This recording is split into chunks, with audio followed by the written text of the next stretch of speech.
സ്നേഹ ബഹുമാനമുള്ള മാതാപിതാക്കളെ, സഹോദരങ്ങളെ, വാത്സല്യം നിറഞ്ഞ കുഞ്ഞുമക്കളെ, നമ്മൾ ഇന്നേ ദിവസം ജപമാല മാസത്തിന്റെ സമാപന ദിവസമായിട്ട് നമ്മൾ ആഘോഷിക്കുകയാണല്ലോ. എൻ്റെ കുഞ്ഞുനാളില് വീട്ടില് ജപമാല ചൊല്ലുന്ന സമയത്ത് ഞാൻ ഇപ്രകാരം ചിന്തിച്ചു പോയിട്ടുണ്ട്, എന്തിനു വേണ്ടിയിട്ടാണ് ഇത്രത്തോളം നന്മ നിറഞ്ഞ മറിയം പ്രാർത്ഥന ചൊല്ലുന്നതെന്ന്. ഞാൻ കേറ്റഗിസം പഠിച്ച സമയത്ത് നഴ്സറിയിലും അതോട് 1ാം ക്ലാസ്സിലൊക്കെ, അതൊന്നും ഓർമ്മയില്ല, എന്നാലും പഠിച്ചുകൊണ്ടിരിക്കുന്ന സമയത്തൊക്കെ ആദ്യം പഠിച്ച പ്രാർത്ഥനയാണ് സ്വർഗസ്നായ പിതാവ് എന്നുള്ള പ്രാർത്ഥനയും അതോടൊപ്പം നന്മ നിറഞ്ഞ മറിയം എന്നുള്ള പ്രാർത്ഥന. ഇന്ന് നമ്മുടെ കേറ്റഗിസം കുട്ടികളെയൊക്കെ ആദ്യം പഠിപ്പിക്കുന്ന പ്രാർത്ഥനയാണ് സ്വർഗസ്നായ പിതാവും അതോടൊപ്പം നന്മ നിറഞ്ഞ മറിയമേ എന്നുള്ള പ്രാർത്ഥന.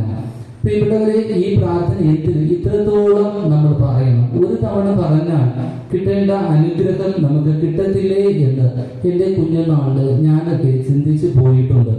പക്ഷെ നമ്മളും പലപ്പോഴും ചിന്തിച്ചു പോകുന്ന എന്തോരം പ്രാർത്ഥനകളാണ് കത്തോലിക്ക സഭയിൽ പ്രാർത്ഥിക്കുവാനായിട്ട് നമുക്കൊക്കെ നൽകിയിട്ടുള്ളത്. പിന്നെ എന്തിനു വേണ്ടിയിട്ടാണ് ഇത്രത്തോളം ആ നന്മ നിറഞ്ഞ മറിയമേ എന്ന പ്രാർത്ഥന ആവർത്തിച്ച് നമ്മൾ ചൊല്ലേണ്ടത് എന്നത്?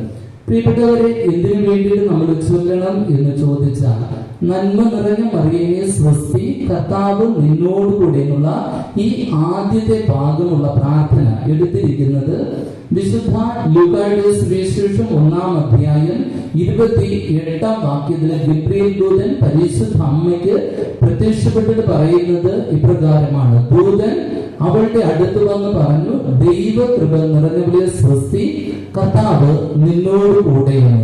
ബാക്കിയുള്ള ഭാഗങ്ങൾ നമ്മൾ വായിക്കുന്നു. വിശുദ്ധ ലൂക്കായുടെ സുവിശേഷം 1-ാം അധ്യായം 42-ാം വാക്യത്തില് അവൾ ഉദ്ഘോഷിച്ചു, നീ സ്ത്രീകളിൽ അനുഗ്രഹീതയാണ്, നിന്റെ ഉദരഫലവും അനുഗ്രഹീതം.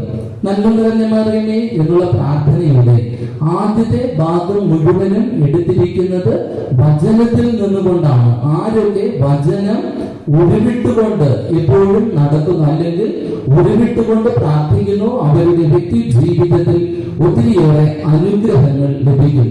സങ്കീർത്തന പുസ്തകം 107-ാം അധ്യായം 20-ാം വാക്യത്തിലൂടെ വായിക്കുന്നു, അവിടുന്ന് തന്റെ വചനം അയച്ച് അവരെ സൗഖ്യമാക്കി വിനാശത്തിൽ നിന്ന് അവരെ വിടുവിച്ചു എന്ന്. പ്രിയപ്പെട്ടവരെ, ആദിയിലെ ഉണ്ടായിരുന്നതും അനാദി വരെ നീളുന്നതുമായ ഈ വചനം, ഈ വചനത്തെ നമ്മൾ സ്നേഹിക്കുകയും അതൊക്കെ ഉരുവിട്ടുകൊണ്ട് നടക്കുന്ന സമയത്ത് എന്തോരം അനുഗ്രഹങ്ങളും കൃപകളുമായിരിക്കും നമ്മുടെ വ്യക്തി ജീവിതത്തിൽ ലഭിക്കുക. മത്തായിയുടെ സുവിശേഷം 8-ാം അധ്യായം 16-ാം വാക്യത്തിൽ വായിക്കുന്നു, സായാഹ്നമായപ്പോൾ അനേകം പിശാച് ബാധിതരെ അവർ അവന്റെ അടുക്കൽ കൊണ്ടുവന്നു, അവൻ അശുദ്ധാത്മാക്കളെ വചനം കൊണ്ട് പുറത്താക്കുകയും എല്ലാ രോഗികളെയും സുഖപ്പെടുത്തുകയും ചെയ്തു എന്ന്. പ്രിയപ്പെട്ടവരെ, നമ്മുടെയൊക്കെ വ്യക്തി ജീവിതത്തില് ആരോഗ്യമുള്ളവർക്കല്ല, രോഗികൾക്കാണ് വൈദ്യനെ കൊണ്ട് ആവശ്യമെന്ന് വിശുദ്ധ മത്തായിയുടെ സുവിശേഷത്തിലൂടെ നമ്മൾ വായിക്കുന്നു. എങ്കിൽ നമ്മളൊക്കെ രോഗികളാണെങ്കിൽ, അല്ലെങ്കിൽ എന്തെങ്കിലും പ്രശ്നങ്ങളൊക്കെ നമ്മുടെ വ്യക്തി ജീവിതത്തിൽ ഉണ്ടെങ്കിൽ, പ്രിയപ്പെട്ടവരെ, വചനത്തെ പൂർണ്ണമായിട്ട് സ്നേഹിക്കുവാനും വചനം എപ്പോഴും ഉരുവിട്ടുകൊണ്ട് ജീവിക്കുവാനായിട്ട് സാധിക്കും. കാരണം ഹെബ്രായരുടെ ലേഖനത്തിലൂടെ വായിക്കുന്നു, ഇരുതല വാളിനേക്കാൾ മൂർച്ചയുള്ളതാണ് വചനമെന്ന്. അപ്പോൾ വചനത്തെ പൂർണ്ണമായിട്ട് നമുക്ക് സ്നേഹിക്കുവാൻ സാധിക്കണം. നന്മ നിറഞ്ഞ മറിയമേ എന്ന പ്രാർത്ഥനയിലൂടെ ഈ വചനമാണ് പ്രിയപ്പെട്ടവരെ നമ്മളൊക്കെ ഉരുവിട്ടുകൊണ്ടിരിക്കുക.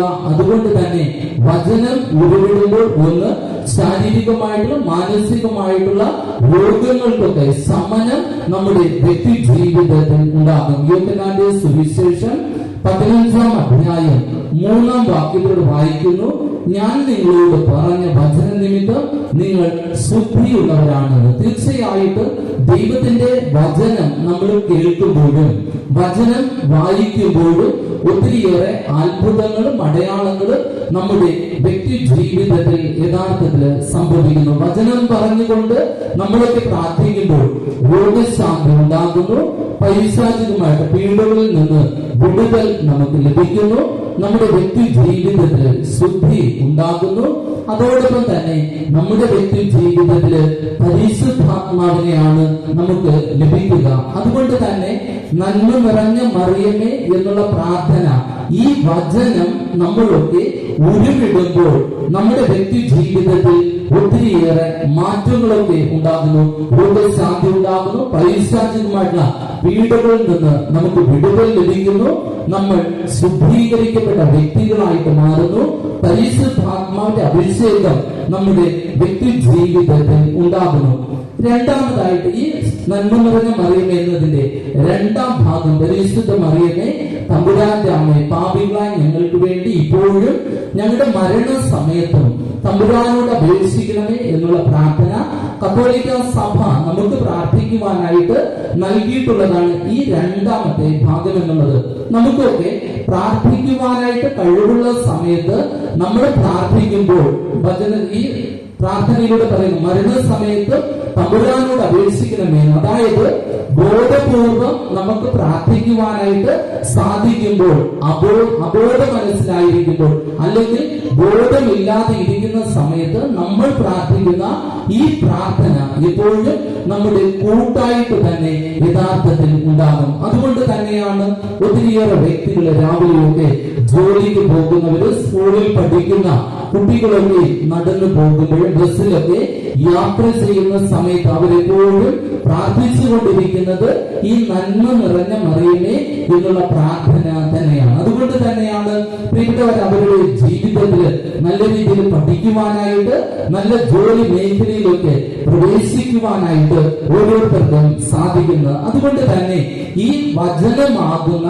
നന്മ നിറഞ്ഞ മറിയമേ എന്ന പ്രാർത്ഥന പ്രിയപ്പെട്ടവരെ നമുക്ക് മറന്നു പോകാതെ എപ്പോഴും ഉരുവിട്ടുകൊണ്ട് ജീവിക്കുവാനായിട്ട് യഥാർത്ഥത്തിൽ സാധിക്കണം. ഈ ജപമാല മാസത്തിന്റെ സമാപനത്തിൽ നമ്മളൊക്കെ ആയിരിക്കുമ്പോൾ, ജപമാല എന്നതൊരു ആഭരണമല്ല, മറിച്ച് അതൊരു ആയുധം തന്നെയാണ്.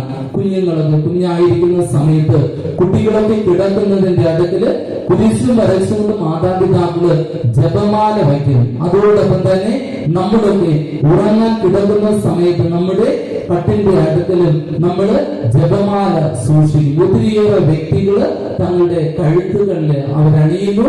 കുറെ പേര് അവരുടെ പോക്കറ്റിനകത്ത് അവര് സൂക്ഷിക്കുന്നു. കുറെ ആൾക്കാരാകട്ടെ ദേവാലയത്തിലേക്ക് കടന്നു വരുമ്പോൾ അവരുടെ കൈകളിൽ ജപമാല പിടിച്ചുകൊണ്ട് അവരൊക്കെ കടന്നു വരുന്നുണ്ട്. അതുകൊണ്ട് തന്നെ ഈ ജപമാല എന്നത് വെറുമൊരു ആഭരണമല്ല, മറിച്ച് അത് വലിയൊരു ആയുധം തന്നെയാണ്. ഈ ആയുധം നമ്മൾ നമ്മുടെ വ്യക്തി ജീവിതത്തിൽ കൊണ്ട് നടക്കുമ്പോൾ രോഗശാന്തി, പൈശാചിക പീഡനങ്ങളിൽ നിന്ന് വിടുതലും ശുദ്ധീകരിക്കപ്പെടുകയും പരിശുദ്ധാത്മാവിന്റെ അഭിഷേകത്താല് നമ്മളൊക്കെ നിറയപ്പെടുകയുമാണ് യഥാർത്ഥത്തിൽ ചെയ്യുന്നത്. ജപമാല ചൊല്ലുമ്പോൾ ഒത്തിരിയേറെ ശക്തി നമ്മുടെയൊക്കെ വ്യക്തി ജീവിതത്തിലേക്ക് കടന്നു വരുന്നുണ്ട്. ഇവിടെ പഴയ നിയമത്തില് ഇസ്രായേൽ ജനങ്ങളെ കാനാൻ ദേശത്തേക്ക് നയിച്ചപ്പോൾ മോശ തന്റെ കൈയിൽ പിടിച്ചിരുന്നത് ഒരു വടിയാണ്. ഈ വടിയെടുത്ത് ആ കടലിന് നേരെ നീട്ടിയപ്പോൾ കടല് രണ്ടായിട്ട് മാറി നിന്നു. പ്രിയപ്പെട്ടവരെ, ഈ കാലഘട്ടത്തിൽ നമ്മളൊക്കെ ഈ വടിക്ക് പകരം ഉപയോഗിക്കുന്നത് നമ്മുടെ കൈകളിൽ പിടിക്കുന്ന ജപമാല തന്നെയാണ്. ഈ ജപമാല ഒരു ആയുധമായിട്ട് നമ്മൾ കൊണ്ടുപോകുമ്പോൾ എല്ലാ തടസ്സങ്ങളും നമ്മുടെ വ്യക്തി ജീവിതത്തിൽ നിന്ന് മാറ്റപ്പെടുക തന്നെ ചെയ്യും. അതോടൊപ്പം ദാവീദ് ഗോലിയാത്തിനെ കൊല്ലുവാനായിട്ട് പോകുന്ന സമയത്ത്, ദൈവം നിന്ന ഗോലിയാത്ത് നടത്തുന്ന സമയത്ത് ദാവീദ് എടുത്തത് 5 കല്ലും അതോടൊപ്പം ഒരു കവണയുമാണ്. ഒരു കല്ലുകൊണ്ട് ഗോലിയാത്തിനെ വീഴ്ത്തി. പ്രിയപ്പെട്ടവരെ, ഇന്ന് കല്ലല്ല, മറിച്ച് നമ്മുടെയൊക്കെ കരങ്ങളിൽ നമ്മൾ എടുക്കുന്നത് ജപമാല തന്നെയാണ്. അതുകൊണ്ട് തന്നെയാണ് ഇന്ന് നമ്മൾ ജപമാലയെ കൂടുതലായിട്ട് സ്നേഹിക്കുന്നത്, ജപമാല പ്രദക്ഷിണം നടത്തുന്നത്. ഈ ഒരു മാസക്കാലം മുഴുവനും വൈകുന്നേരം 6 മണിക്ക് നമ്മുടെ ദേവാലയത്തിൽ നിന്ന് ജപമാല മണികൾ, വചനമണികളൊക്കെ ഈ ദേവാലയത്തിൽ നിന്നും ഉയർന്നു പോയിട്ടുണ്ട്. അത് ദൈവസന്നിധിയിൽ എത്തിയിട്ടുണ്ട്. നാനാജാതി മതസ്ഥരായിട്ടുള്ള വ്യക്തികള് ഈ വചനം കേൾക്കുമ്പോൾ നമ്മുടെ വ്യക്തി ജീവിതത്തിലും അവരുടെ വ്യക്തി ജീവിതത്തിലും ഒത്തിരിയേറെ മാറ്റങ്ങളൊക്കെ ഉണ്ടായിട്ടുണ്ട്. പ്രിയപ്പെട്ടവരെ, ഈ ജപമാല മാസത്തിന്റെ സമാധാനത്തിലായിരിക്കുമ്പോൾ ജപമാലയെ കൂടുതൽ സ്നേഹിക്കുവാൻ, വചനത്തെ സ്നേഹിക്കുവാൻ, വചനം ഉരുവിട്ടുകൊണ്ട് ജീവിക്കുവാനായിട്ട് നമുക്കൊക്കെ സാധിക്കണമെന്ന് ഓരോ നിമിഷവും നമുക്ക് പ്രാർത്ഥിക്കാം. ദൈവം നമ്മെ സമൃദ്ധമായി അനുഗ്രഹിക്കട്ടെ. ആമേൻ. ഏത് ദൈവത്തിൽ